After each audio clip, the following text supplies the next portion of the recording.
Hay lugares a los que la gente va a buscar algo y hay lugares a los que la gente va a esconderse de algo. Por fuera parecen exactamente lo mismo. Un hombre llega puntual, se sienta, escucha, participa y si lo observas desde afuera, pensarías que ese hombre está construyendo algo adentro, que está creciendo, que está comprometido con lo que está ahí. Pero adentro de ese hombre hay una lista de llamadas que no puede contestar. Hay números que no cuadran. Hay conversaciones que lleva semanas evitando porque no tiene qué decir. Y decir la verdad es demasiado. Y ese lugar al que va, ese lugar tranquilo donde la gente habla de cosas importantes, ese lugar es lo único que le funciona como válvula de escape. Una hora, a veces menos, pero es su hora. La única hora del día donde el mundo no lo sigue. No va porque sea espiritual. No va ahí porque esté creciendo. Va porque ahí nadie lo llama para pedirle lo que no tiene. Y eso, en ese momento de su vida, vale más que cualquier otra cosa. Un día, en ese lugar, levantó los ojos y vio a alguien. No lo conocía bien. Eran conocidos, nada más. Pero ese día vio algo en él que lo detuvo. No era tristeza exactamente. No era algo que ese hombre estuviera mostrando. Era algo mucho más sutil. Era la manera en que sus hombros cargaban el peso del mundo y al mismo tiempo pretendían que no lo cargaban. Era la manera en que sus ojos miraban al frente, pero no estaban ahí. Era una tensión específica en la mandíbula que solo la reconoce alguien que la vive. Y él la reconoció, porque la tenía también. Lo que vio en ese hombre era lo mismo que cargaba él, la misma especie de crisis, el mismo tipo de presión invisible que no se puede explicar en una cena sin que los demás cambien el tema. Y ahí, en ese momento, pasó algo que no tiene absolutamente ninguna lógica. Esa noche llegó a su casa y tomó una decisión. Rápido, sin consultarlo con nadie, sin pensarlo durante semanas. Una sola noche y la decisión era esta. Iba a ayudar a ese hombre y ese hombre nunca iba a saber quién lo ayudó. La pregunta no es si tenía algo para dar. Tenía poco. La pregunta es ¿por qué eligió darlo de esa manera? ¿Por qué el anonimato no era condición secundaria sino el centro de todo? Esa pregunta no tiene respuesta razonable. Tiene respuesta de identidad. Llegaremos ahí. Hay una anomalía en la Torá que los Merfashim, los grandes comentaristas, señalan desde hace siglos y que nunca deja de impactar a quien lo descubre por primera vez. Desde el libro de Shemot, desde el momento en que Moshe aparece en la Torá por primera vez, hasta el final de Devarim, hasta que acaba la Torá, hay una sola perashá en donde el nombre de Moshe no aparece ni siquiera una sola vez. Una sola siquiera. Y es esta. Perashá Tetzaveh. Piénsalo. El hombre que habló con Hashem cara a cara. El único ser humano de quien la Torá dice que dialogó con Hashem el panim cara a cara. El hombre que sacó un pueblo entero de 400 años de esclavitud. El hombre que partió el mar, que subió al Sinaí, que pasó 40 días sin comer y sin dormir, sosteniendo algo que ningún ser humano había sostenido antes. El hombre que construyó instrucción por instrucción, detalle por detalle el Mishkan, la morada de la presencia divina de Hashem en medio del desierto. Ese hombre, en la perashá que describe a detalle el corazón de todo ese servicio, el nombre de ese hombre no aparece. ¿Cómo es posible? El Baal HaTurim, que es Rabbi Yaakov ben Asher, señala la conexión directa con algo que Moshe dijo semanas después de esta perashá, cuando el pueblo hizo el Egel, el becerro de oro. En ese momento de crisis total, cuando todo se había construido, estaba a punto de perderse, Moshe subió ante Hashem y pronunció algo que ningún líder en la historia humana había tenido el coraje de decir. Mejeni na misifreja asher katavta. Mejeni na misifreja asher katavta. Bórrame del libro que escribiste. Está en Shemot capítulo 32, pasuk 32. Moshe puso su propio nombre en la balanza. Dijo, si no hay lugar para este pueblo, si lo quieres destruir, no hay lugar para mí, bórrame, a mí, no a ellos. Hashem sí perdonó al pueblo de Israel, pero la tradición enseña que las palabras de un tzadik tienen peso y consecuencia, incluso cuando son condicionales. La petición de ser borrado dejó su marca, y la marca es esta. La perashá en donde Moshe trabajó más que nadie, lleva su trabajo, pero no lleva su nombre. Y quiero detenerme en la palabra borrado, porque borrar no es lo mismo que esconderse. El que se esconde sabe dónde está. Tiene su nombre guardado en un cajón y puede sacarlo cuando la situación lo justifique. El que se borra no tiene cajón. Mejeni, bórrame. No es una petición de modestia táctica, es una petición de disolución. Moshe no estaba pidiendo que lo recordaran como el humilde, estaba pidiendo que no lo recordaran. ¿Por qué podía pedir eso? ¿Por qué no se sentía como perder algo fundamental? Porque Moshe sabía exactamente dónde terminaba su nombre y dónde empezaba su ser. El nombre es el puente en lo que uno es y lo que los demás saben que uno es. Y cuando ese puente se confunde con la ribera, con la orilla del río, cuando empieza a creer que su existencia depende de ese puente y no de la tierra firme, entonces borrarse se vuelve imposible. Porque borrarse se siente como caerse hacia el río. Moshe sabía que era tierra firme, conoce lo que es tierra firme, por eso podía soltar ese puente. El Degel Mahane Efraim, es el nieto del Baal Shem Tov, dice que cuando un líder se borra, los demás pueden crecer. La ausencia de Moshe en Perashat Tetzaveh no es un castigo, es el regalo más grande que Moshe le pudo hacer a Aarón, porque ahora la Perashá es de Aarón, el servicio es de Aarón, la historia es de Aarón. Moshe le hizo espacio. Si no se hubiera borrado, ese espacio nunca hubiera existido. Pero hay algo en esta historia que en Netziv, Rabbi Naftali Tzvi y Yehuda Berlin ve desde un ángulo completamente diferente. El Netziv pregunta algo que en 4 palabras abre un abismo. ¿Por qué específicamente la menorá? Y la respuesta del Netziv no es una explicación, es una revelación. La menorá no es solo una lámpara, es el símbolo del hidush, de la innovación, de la capacidad de crear Torah nueva, de ver lo que nadie ha visto antes que tú lo vieras. La menorá representa la llama de la mente, que genera pensamiento original. Y esa llama, dice el Netziv, era la llama característica de Moshe, no de Aarón, de Moshe. Entonces, cuando Hashem le dice, Bijú eleja, que traigan para ti ese aceite, el Netziv entiende que ese aceite es literalmente para Moshe, para su fuego, para alimentar la llama de su mente creadora. Y el Baal HaTurim, sobre esas mismas palabras, agrega algo más, que en hebreo suena casi como un susurro de Hashem. Dice, Beijú eleja, avalani eni tzarich leorá. Toma para ti, pero yo no necesito esa luz para mí. Lo dice Hashem. El aceite es para ti, Moshe. Yo no lo necesito. Yo te la doy. No te pido nada a cambio. No tengo condiciones con eso. Sin que lleve mi nombre, dice Hashem. Hashem le estaba dando a Moshe un regalo anónimo. Y ahora, el contexto lo completa. Tetzaveh la perashá inmediatamente anterior al anuncio de la Keuná, el sacerdocio. En la siguiente Hashem le dice a Moshe que el Kohen Gadol va a ser Aarón, no Moshe, Aarón.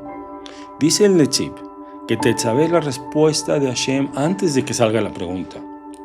Antes de decirle a Moshe la Keuná es de Aarón, Hashem le dice la menorá es tuya, el aceite es para ti, la llama que enciende la mente nueva, que crea lo que nunca existió. Esa es tu grandeza y esa nadie te la quita. Es consuelo divino, antes de la pérdida, antes de que haya duelo. El mejor tipo de consuelo es el que llega cuando todavía no sabes que lo vas a necesitar. Y Moshe la recibe y se borra, y no necesita que su nombre esté. Ahora viene el pasuk que ubica y ecualiza todo. Beatate tzaved bene Israel beichu eleja shemen zait zach katit lamaor lealot ner tamid. Lealot ner tamid.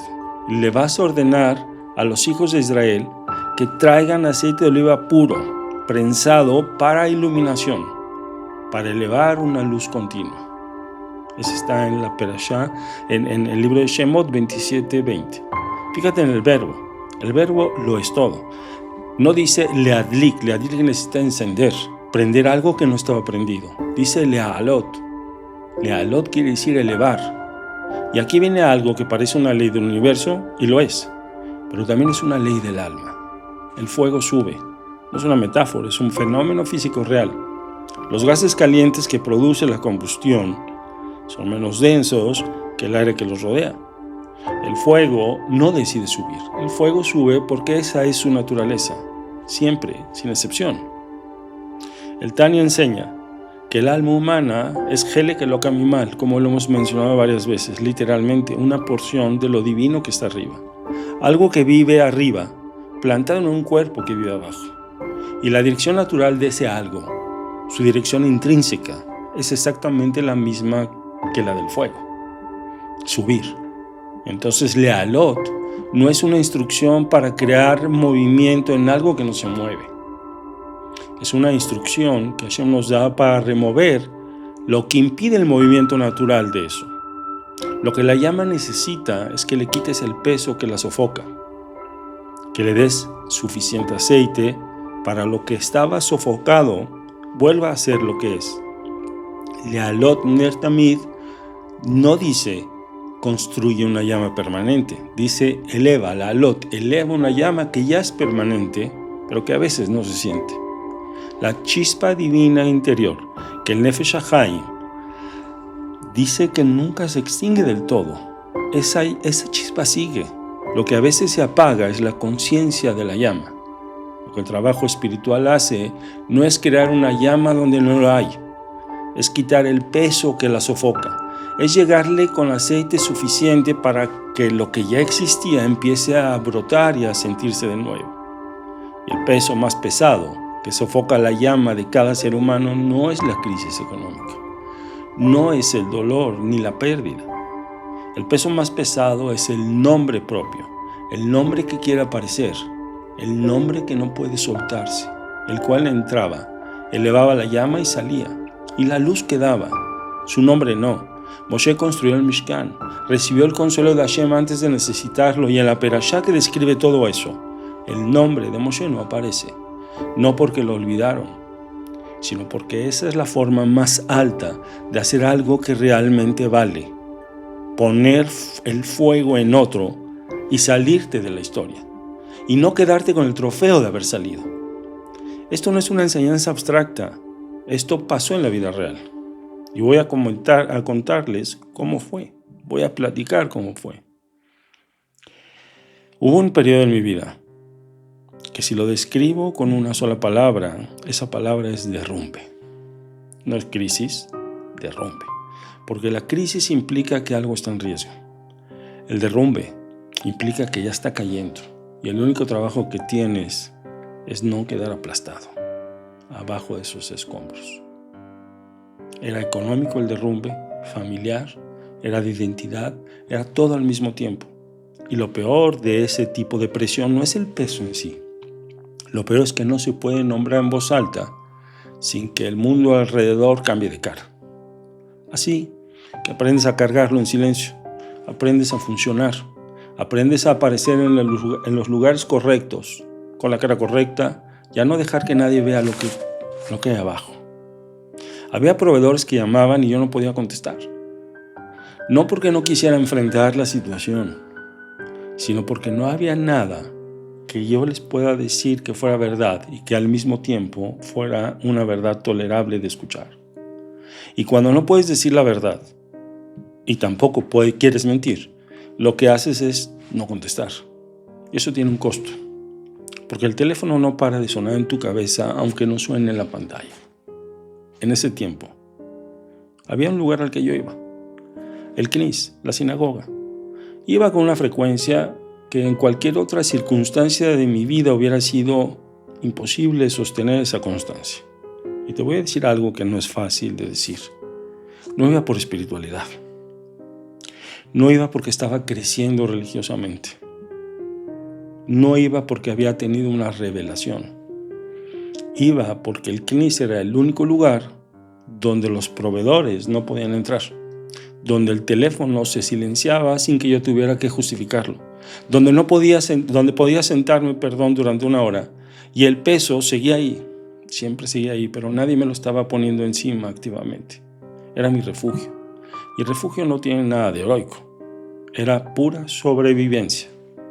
Un día, durante uno de esos sheurim, durante una de esas clases, levanté los ojos y vi a alguien que conocía. No íntimamente, éramos conocidos. El tipo de persona con quien cruzas palabras, te saludas, pero no tienes un background, no tienes una historia con él. Y ese día vi algo en él que me detuvo. Estaba sentado, escuchaba, participaba, pero había algo en sus ojos que yo reconocí de manera inmediata, visceral, sin necesidad de pensarlo. Era la mirada del que está en otro lugar aunque su cuerpo esté ahí. Era la cara del que está calculando algo mientras asiente. Era la postura del que está cargando algo que no puede soltar ni siquiera cuando está sentado. Yo sabía exactamente lo que era. No porque me lo hubiera dicho, sino porque era lo mismo que cargaba yo en ese tiempo. Era la misma especie de angustia económica que aprende a vivir abajo de la piel, sin que nadie la vea, a menos que sepa exactamente qué buscar. Yo sabía qué buscar, porque era mi espejo, era mi reflejo. Esa noche llegué a casa y me puse a pensar, solo, sin contárselo a nadie. Y el razonamiento que tuve no fue generoso, ni fue espiritual, ni fue ninguna de las cosas bonitas que uno dice cuando ya pasó. El razonamiento fue exactamente este que te voy a decir. Yo estoy muy mal económicamente. Estoy en el piso, más bien en el subsuelo, en el sótano. Ayudar a alguien que está en el mismo sótano que yo no va a hacer que yo esté más abajo de lo que ya estoy. Mi situación no puede empeorar por esto. Eso fue todo el cálculo. No hubo más, no hubo una voz del cielo, no hubo una señal. Hubo una lógica simple, casi brutal, de alguien que ya no tiene nada que perder y por eso puede dar. Al día siguiente, fui a hablar con el jajam, en privado, completamente en privado. Y le di una cantidad que sí se sentía, no era poco. Era suficiente para que yo sintiera al dárselo. Y le dije exactamente lo que quería que pasara. Le dije, esto no es un regalo para él, pero no se lo diga así. Dígale que es un préstamo anónimo, para que no tenga que cargarlo como una deuda emocional, para que pueda recibirlo sin que le pese en el alma. Pero es un regalo. Lo que me devuelva, si es que lo devuelve, usted, jajam, dónelo o préstelo nuevamente a alguien más que lo necesite. Y lo más importante, que esto era lo más importante para mí, no quiero que sepa que fui yo. Nunca. El jajam me miró, no dijo mucho, asintió. El tema quedó ahí. Salí. Y 2 minutos después de salir, llegó la duda. No el arrepentimiento, porque hay una diferencia enorme entre el arrepentimiento y la vacilación. El arrepentimiento dice, no debí haberlo hecho. La vacilación dice, fui un tonto. ¿Qué acabo de hacer? ¿Yo? Que no sé cómo, no tengo idea cómo voy a mantener mi casa este mes, que tengo llamadas que no contesto, que tengo una familia que depende de mí. ¿Acabo de dar eso? La verdad, vacilé, lo admito. Sentí durante unos minutos que había cometido un error, que ese dinero lo necesitaba yo, que ese dinero era de mi familia antes de ser de cualquier otra persona. Pero no me arrepentí, nunca me arrepentí. Y la vacilación se fue. No porque me convencí de algo. Se fue porque mis problemas eran tan pesados, tan constantes, tan absolutos, tan totales, que no tenía espacio mental para seguir guardando dudas. La vida seguía sofocando y uno seguía caminando debajo de ese peso. Pasó más de un año. El jajam me llamó aparte un día y me dijo, lo pagó, ya lo devolvió. Me quedé pensando un momento y le dije, dóneselo a alguien o présteselo a alguien que lo necesite, lo que usted considere correcto y conveniente. Y seguí con mi vida. Él, el que recibió el dinero, nunca supo que fui yo. Y yo nunca supe exactamente qué hizo con ese dinero ni cómo lo ayudó. La historia quedó ahí, suspendida, sin final que yo pudiera ver. No sé cuál fue la consecuencia de eso. Y pasaron 9 años. Y en 9 años cambia todo. Cambia la situación económica, cambia la familia, cambian los miedos, cambia la manera en que uno se para en el mundo. Lo que no cambia es la memoria del cuerpo. El cuerpo recuerda lo que la mente ya procesó y archivó. Era un Shabbat. Habíamos terminado Tefilat Musaf en la mañana. Y después nos sentamos en la seudá, en la comida del mediodía en la sinagoga. La mesa larga, la comida, la conversación que solo existe en esas horas del Shabbat, donde el tiempo funciona diferente, donde la gente habla de cosas que durante la semana no tendría espacio para decir ni tiempo. En un momento de esa mañana, él empezó a hablar. No era un discurso, era una conversación casual. Estaba recordando en voz alta, recordando cómo había llegado al CNIS, cómo habían sido sus primeros tiempos, cómo era él cuando recién empezaba a venir a los shiurim, a las clases. Y en el medio de esa conversación dijo algo. Dijo que en esos años, cuando estaba pasando por un momento muy difícil económicamente, alguien le había prestado dinero, que era una cantidad importante, que ese alguien se lo había dado a través de un canal, de manera anónima, y que él nunca supo quién era. Y dijo que eso lo había marcado para siempre. No el dinero, que el dinero representaba. El hecho de que alguien que apenas lo conocía, alguien que no tenía ninguna obligación y ninguna garantía de que lo volvería a ver, había confiado en él. Le había extendido una mano sin pedirle nada a cambio, sin querer que él supiera ni siquiera su nombre. Y dijo, eso me enseñó que este mundo tiene algo real, que el tipo de personas que hacen eso existen, que no son un mito, y que si yo algún día pude ser algo, si algo en mi vida cambió desde ahí, fue en parte porque alguien anónimo decidió que yo valía el riesgo. Yo la verdad sentí que me subía el calor a la cara, no gradualmente de golpe, ese calor del rubor que sube sin que uno lo pueda controlar ni lo pueda ocultar. El corazón se me aceleró, no metafóricamente, físicamente. Lo sentí en el pecho rápido, como cuando el cuerpo sabe algo antes que la mente. Me estaba describiendo a mí, sin saberlo, frente a toda esa gente, toda esa mesa. Me estaba contando mi propia historia desde la visión de él. Y yo no podía decir nada. No por humildad calculada. No por alguna virtud espiritual que me quiera atribuir. Sentí miedo real. Miedo de que si abría la boca en ese momento y decía fui yo, algo se iba a quebrar, se iba a romper. Algo en ese hombre se había construido en su interior durante 9 años con esa historia sin nombre. Porque 9 años de una historia sin protagonista son 9 años de creer que el mundo tiene esa forma, que el bien existe de manera anónima, que hay personas que dan sin necesitar que lo sepas. Si yo ponía mi nombre ahí, la historia dejaba de ser sobre el mundo y se convertía en la historia sobre mí. Dejaba de ser evidencia de que algo sagrado existe y se convertía en una anécdota de que yo soy generoso y el regalo más grande que yo podía hacerle en ese momento era el mismo que le había hecho hace 9 años. Seguir sin nombre. Así que hice un comentario trivial, cambié el tema. Dije alguna cosa sin importancia que dirigió la conversación a otro lado y el momento pasó. Él siguió sin saber que fui yo. Y yo me quedé adentro de ese momento mucho después de que se terminara esa misma tarde. Años después, leyendo esta perashá, sentado con este libro, entendí por primera vez, con nombre, lo que había pasado en esa mesa de Shabbat.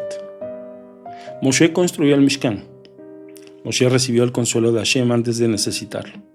Y en la perashá que describe todo eso, el nombre de Moshe no aparece. La llama que él hizo posible ardió en Aarón, en el Mishkan, en generación tras generación, sin firma, sin placa en la entrada, sin que nadie supiera de dónde llegó ese aceite.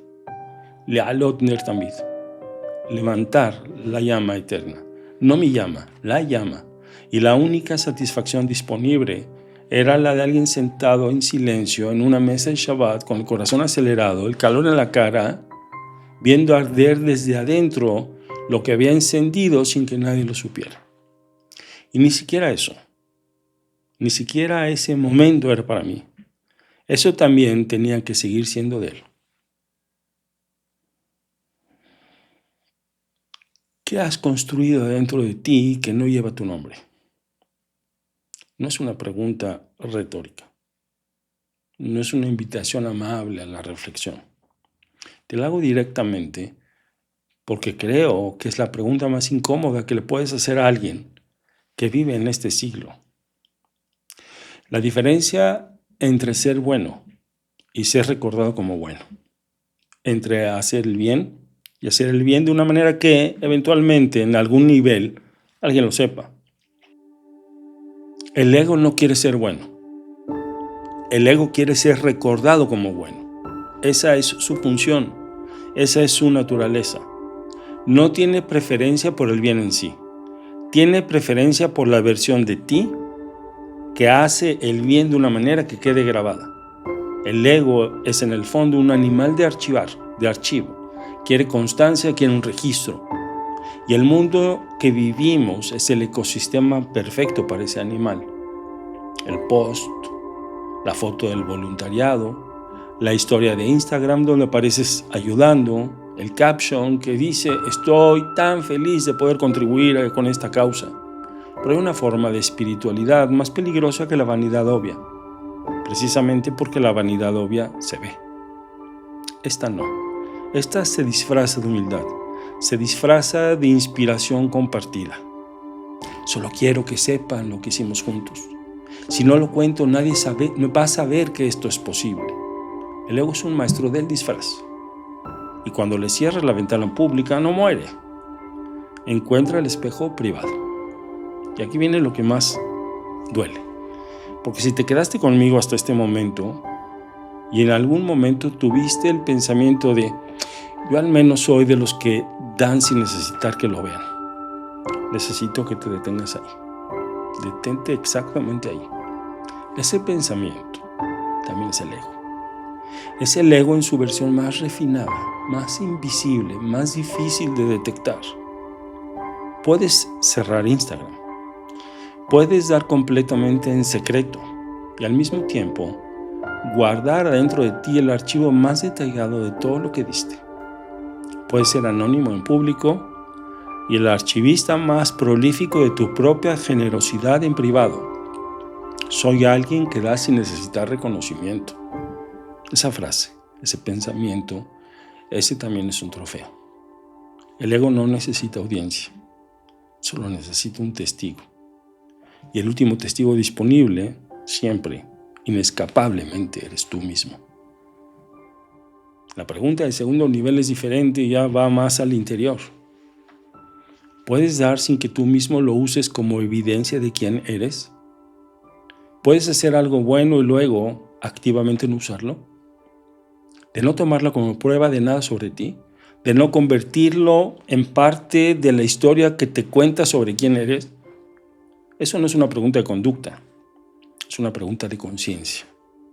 Vejeni imna mi sifreja, bórrame de tu libro.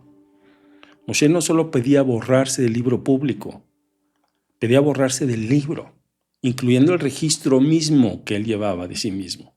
No quería el trofeo secreto del que renuncia, quería un borrado real, el que no deja ni siquiera la satisfacción de haberse borrado. Eso es lo que le costó a Moshe, y eso es lo que te costará a ti. ¿Hay algo que has hecho que no viva en ningún archivo ni público ni privado? ¿O todo lo que das en algún nivel queda registrado con tu nombre? Hay una diferencia entre el edificio y el Mishkan. El edificio necesita que tu nombre esté en la placa de la entrada. El Mishkan no necesita tu nombre en ningún lado. El Mishkan solo necesita que el aceite llegue y que la llama suba. ¿En cuál de los dos estás construyendo? No como pregunta filosófica. Ahora, alguien tiene que traer el aceite. Alguien tiene que decidir que la llama del otro vale más que su nombre en la historia. Y después salirse. Y después no usarlo como trofeo, ni siquiera en privado. ¿Ese alguien podría ser tú hoy? Beatá tetzaveh, y tú ordenarás. Hashem le habla a Moshe, y el nombre de Moshe no está en la perashá, pero la luz de Moshe sí está en la perashá. La llama que Aarón elevó en el Mishkan siguió ardiendo muchas generaciones. Nadie necesitaba saber el nombre de quien trajo el aceite, solo necesitaban ver la luz. Y en algún lugar, antes de todo eso, Hashem le había dicho a Moshe en voz baja, algo que nadie más escuchó: el aceite es para ti. Tu mente lo necesita, tu fuego lo necesita. Yo no necesito la luz, tú sí, y te la doy sin que nadie lo sepa, sin que lleve mi nombre. Y así funciona el amor real.